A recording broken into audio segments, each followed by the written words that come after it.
My name is Bria. Welcome to camp. Camp counselor. No, fuck that. This is going to be, if anything else, kind of that like remedial media studies class you have to take after you like flunk the first time around, because you're doing things like make your parent really sad, like smoking weed, stuff like that. But nonetheless, we are going to be talking about camp and what exactly that means. Because what is the nature of campiness, and what does camp mean, especially for game designers? Like, how do we define it? After all, there was a whole ball about it that just happened, right? It was really fabulous. Some looks sucked, but most of them didn't. People died or something, right, for camp? I'm pretty sure that's how that goes. No, nobody really knows what exactly camp is. It's like a whole thing about it. But luckily, you kind of know it innately when you see it, right? You know how it feels when you see something campy. John Waters is immensely campy. Oprah Winfrey is very campy. American Horror Story, as much as I have my comments about it, is very, very campy, if nothing else. And Ryan Murphy, the actual living person, Ryan Murphy, is also immensely campy. So everything he touches has that like feel about it, and you're like, what the fuck am I watching? It's a spectacle. The Kardashians are not quite so campy, which is interesting, right? Because they have that kind of like artifice and fakeness that we associate with camp. They have that kind of thing about them that is so beyond life. So why do we not associate them with camp? So luckily, this lesbian right here wrote like 50 different reasons why, or how we can kind of see camp and how we can kind of like parse it out in the wild. This is Susan Sontag, for those who don't know. She wrote notes on camp, literally a whole kind of like diatribe on what camp is and whatnot, but it was written like 50 years ago. So of course there are no references to games. And what's kind of interesting about this is that, sorry, oh God. Excuse me, it's campy. So what's interesting is that at the same time that she's defining it, she also is believing that it's both very important work to kind of put words to this and kind of describe like finitely what this is, but also it's like the most offensive thing to ever do to camp, and she recognizes that. However, she is compelled to define it. She is both disgusted and enamored by camp, and I am a Black queer woman. I'm unfortunately having this theater background that's like really disgusting. I cannot thus help but be obsessed by and haunted by camp. It has become this kind of love language that I use for everyone that I know in all of my work, and so I'm also compelled to explore it. So what is camp in video games? What are the mechanics of camp? What does camp feel like in our hands? So of course there are like the aesthetics, there's the writing, there's the animation, yes, but those are kind of like the periphery. What does it actually mean to make a game that has mechanics that feel campy?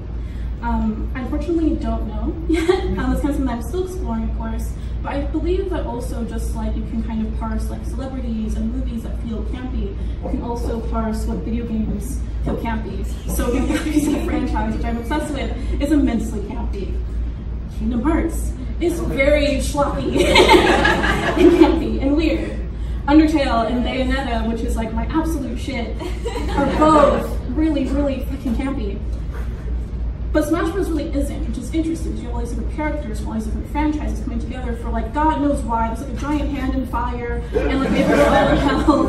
It's like we're trying our way out of something, and there's like end of the world scenario. We don't know, but it doesn't feel campy. I think it feels kind of serious now and kind of culture now being created around it. So Susan, we're just going to pretend like I have a first name basically with her because fuck that, we're casual. Defines camp, first and foremost, is kind of like sensibility. It's a certain devotion to aesthetic that kind of is not in the name of beauty or kind of elegance that we kind of normally associate with our work, that kind of perfection, but rather it's about stylization, and a stylization that is so powerful that it outshines whatever kind of the content of that is. The one issue with this, though, is that games, when it comes to what the actual content is, are mechanics, and so you can't really have this kind of conversation about camp and mechanics and just kind of ignore that whole relationship.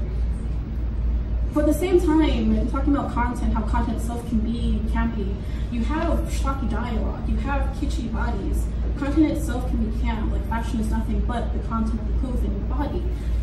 So what makes camp so difficult to pinpoint when it comes to video games is the fact that video games are about conflict, at least how we know them currently. And conflict is really fucking serious. And seriousness and camp have this weird combative relationship where camp wants to devour seriousness because it's something that it just loves and is obsessed by. And so it's a game that is immensely competitive without any kind of camp whatsoever. So you might think about like Mario Party 9, where it's very, very competitive.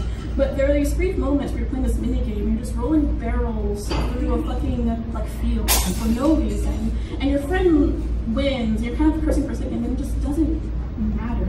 Like it just kind of just breaks this moment of seriousness. And you kind of remember this is a game, and it's supposed to be in good fun. You have that moment where all the tension just kind of breaks and you laugh. And so it's interesting because this conversation about conflict is right at the heart of so many different games, right? And kind of this like modern conversation of what we're talking about. So unfortunately, camp itself, like I said, Susan Sontag had like 58 points about camp that I thought I was going to get into at least like a few of them. But we have 5 minutes. So it's this huge, huge kind of rabbit hole that we can all kind of delve into. But nonetheless, I think that it's really important that we do explore what exactly that means. And I was like a weird looking rabbit. It was like the first thing I found. It's some kind of statue. Because in speaking about the ways in which can break games and make games more honest and brings other kind of like emotions that are not usually seen in commercial games into this space, we need to talk about kind of this pursuit of like elegant mechanics and how we always talk about like elegant mechanics and something that we need to like pursue nonstop. I think we need to have this conversation around camp because ultimately camp is about, in my opinion, love. And this is kind of what I want to leave you guys with, where camp taste is a kind of love for human nature. It relishes rather than judges the little triumphs and awkward intensities of character. Camp taste identifies with what it is enjoying. People who show sensibility are not laughing at the thing they label as a camp. They're enjoying it. Camp is a tender feeling.